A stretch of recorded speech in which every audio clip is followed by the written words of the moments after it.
नमस्कार।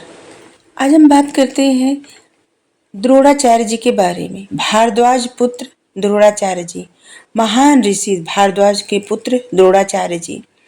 द्रोणाचार्य बचपन से द्रुपद के मित्र थे। दोनों लोग एक दूसरे के साथ गुरुकुल में थे, वहां पे शिक्षा ग्रहण किए और बातों बातों में द्रुपद जो है द्रोणाचार्य जी को अपना आधा राज्य देने का संकल्प कर लिए, क्योंकि वो राजकुमार थे और उनको बाद में राजा बनना था। भविष्य के वो राजा थे। उन्होंने संकल्प किया था कि जब वो राजा बनेंगे तो वो द्रोणाचार्य जी को अपना आधा राज्य दे देंगे। धीरे धीरे बड़े हुए, द्रुपद राजा बन गए। द्रोणाचार्य जी का विवाह हुआ कृपि के साथ, जो कि कृपाचार्य की बहन थी। फिर समय के साथ उनको एक पुत्र हुआ, अश्वत्थामा। अश्वत्थामा जब हुआ पैदा तो उसको दूध की बहुत ज्यादा परेशानी होने लगी, क्योंकि द्रोणाचार्य जी के पास एक भी गाय नहीं थी और जिसकी वजह से हमेशा चावल के आटे का लेप लगाया जाता था अश्वत्थामा के होठों पे, जिससे लगे उसको कि वो दूध पिया है, जो कि द्रोणाचार्य जी को अच्छा नहीं लगता था। द्रोणाचार्य जी को अपने पुत्र से बहुत ज्यादा मोह था और वो एक दिन द्रुपद से अपना आधा राज्य लेने के लिए चले गए, जहां पे द्रुपद खूब हंसे और खूब अपमान किए द्रोणाचार्य का। और द्रोणाचार्य चले आए संकल्प करके कि वो द्रुपद से बदला लेंगे, और वो हस्तिनापुर आए और वहां पे राजकुमारों के गुरु बने और जहां पे सबको शिक्षा दिए और अर्जुन को एक हथियार के रूप में तैयार किए द्रोणाचार्य जी, जो कि द्रुपद को हरा सके, द्रुपद से बदला लेने के लिए। और जब एकदम शिक्षा दे दिए, इसके बाद द्रुपद के राज्य पे चढ़ाई किए और उनको जीत लिए द्रुपद को, और पूरा राज्य जीत के आधा राज्य द्रुपद को दे दिए। उनसे कहे कि तुम तो आधा राज्य हमको नहीं दिए, लेकिन हम अपने राज्य में से आधा राज्य तुमको दे रहे हैं, लौटा रहे हैं। और इसके बाद द्रोणाचार्य जी के पास हस्तिनापुर की वजह से ढेर सारी गायें हो गई और एक तरह से वो नमक के कर्ज के तले दब गए। जहां पे हस्तिनापुर में इतना अन्याय हुआ था, इतना सब कुछ हुआ था, वो कहीं भी कुछ बोले नहीं, क्योंकि जब किसी का कोई कुछ ले लेता है ना, खा लेता है, तो वो उसके एहसान तले दब जाता है।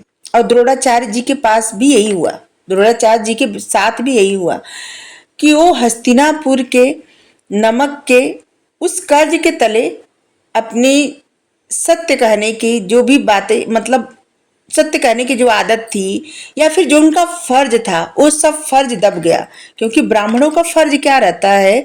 सत्य बोलना, शिक्षा देना, अन्याय के खिलाफ लड़ना। लेकिन ये सब वो भूल गए, क्योंकि उनके पुत्र के पास, उनके पुत्र का अच्छा जीवन हो गया और उनके पास ढेर सारी गायें हो गई। लेकिन इधर द्रुपद भी अपने लिए एक हथियार मांगने लगे, एक पुत्र, धृष्टद्युम्न।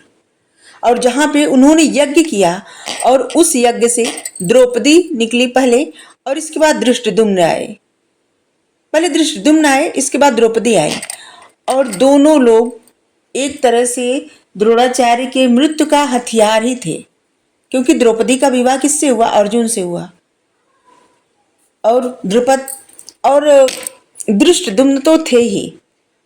और इधर द्रोणाचार्य जी कहीं भी अपनी आवाज नहीं उठाए, जहां पे उनको बोलना था कहीं नहीं बोल पाए, और उन्होंने वहां नहीं बोला जहां पे द्रौपदी का चीरहरण हो रहा था, वहां पे उनको बोलना था, लेकिन वो नहीं बोले, अपनी आवाज नहीं उठाई। और इसलिए एक तरह से उनको श्राप पाप सब लग गया था। ब्राह्मण होते हुए भी उनको पाप लग गया था।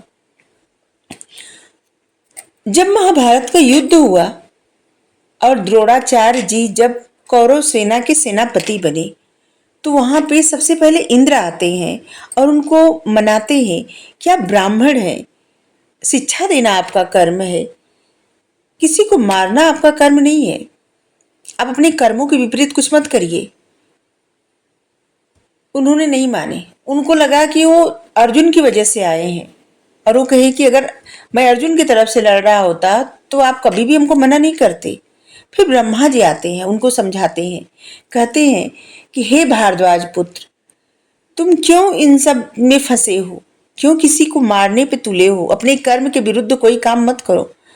तो द्रोणाचार्य जी कहते हैं कि हमारे गुरु परशुराम जी भी तो फरसा उठा के सबको मारे थे, फिर हम क्यों ना। और ऊपर से हम धृतराष्ट्र के नमक खाए हैं, उनकी वजह से हमारे गौशाला में लाखों गायें हैं, और हम तो युद्ध करेंगे। और फिर ब्रह्मा जी कहते हैं फिर तुम्हारी जैसी इच्छा, तुम जो करोगे उसका फल वही प्राप्त होगा। और यहाँ पे फिर भगवान युधिष्ठिर से भीम से अश्वत्थामा नाम की हाथी को मरवाते हैं, और भीम जा जाके उनके सामने चिल्लाने लगते हैं अश्वत्थामा मारा गया, अश्वत्थामा मारा गया, और उनको विश्वास नहीं आता।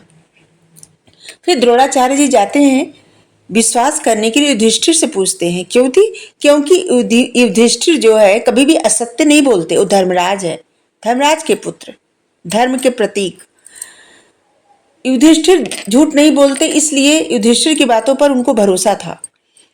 और जब जाते युधिष्ठिर से पूछते हैं, और युधिष्ठिर कहते हैं हाँ, वो संस्कृत में बताते हैं कि हाँ अश्वत्थामा मारा गया, परंतु हाथी वो कहने जा रहे होते हैं, तभी शंख बजा देते हैं भगवान कृष्णा जी, शंख बजा देते हैं, और लास्ट जो शब्द रहता है वो नहीं सुन पाते, और वो अपना धनुष बाण, अपनी तलवार गदा, जो भी उनके पास अस्त्र शस्त्र रहता है उस सबको रख के वो शोक प्रकट करने के लिए ध्यान मुद्रा में रथ से नीचे उतर के बैठ जाते हैं जमीन पे।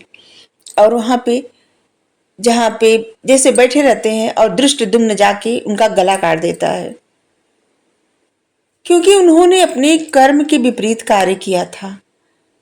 उनको अपने फर्ज से ज्यादा इस बात का ख्याल था कि उन्होंने धृतराष्ट्र का नमक खाया है, और इसलिए धृतराष्ट्र के पक्ष में वो लड़ाई कर रहे थे, और इसीलिए छल से उनका वध हुआ। एक तरह से उनका वध ही हुआ, छल से हुआ, क्योंकि उन्होंने अपने कर्म के विपरीत कार्य किया था, और उनको रोका भी गया था। जब इंसान भी अपने कर्म के विपरीत कार्य करता है तो उसको बार बार रोका जाता है। कोई इंसान के शक्ल में कोई रोके, किसी गाइडेंस की शक्ल में कहीं ना कहीं से रोका जाता है ना, तो यही बताया जाता है कि ऐसा मत करिए, ऐसा मत करिए। जब नहीं मानता व्यक्ति, तब उसको भी उसी तरह का अपने कर्मों का दंड मिलता है। और प्रत्येक व्यक्ति को, जैसे कोई व्यक्ति अगर कोई गलत कार्य कर रहा है तो उसको, जैसे कोई चोरी कर रहा है तो उसको पता रहता है कोई चोरी कर रहा है और चोरी करना गलत है, इस सब कुछ जानते हुए भी फिर भी वो चोरी करता है, तो उसको उसका दंड जरूर मिलता है, क्योंकि उसको पता है, वो नकार नहीं सकता। बस इसी तरह से द्रोणाचार्य जी को सब पता था, और इसके बाद भी वो धृतराष्ट्र के नमक को ज्यादा ऊपर रखे, और जहां से छल से उनकी मृत्यु हुई। Thank you. राधे राधे। जय श्री कृष्ण।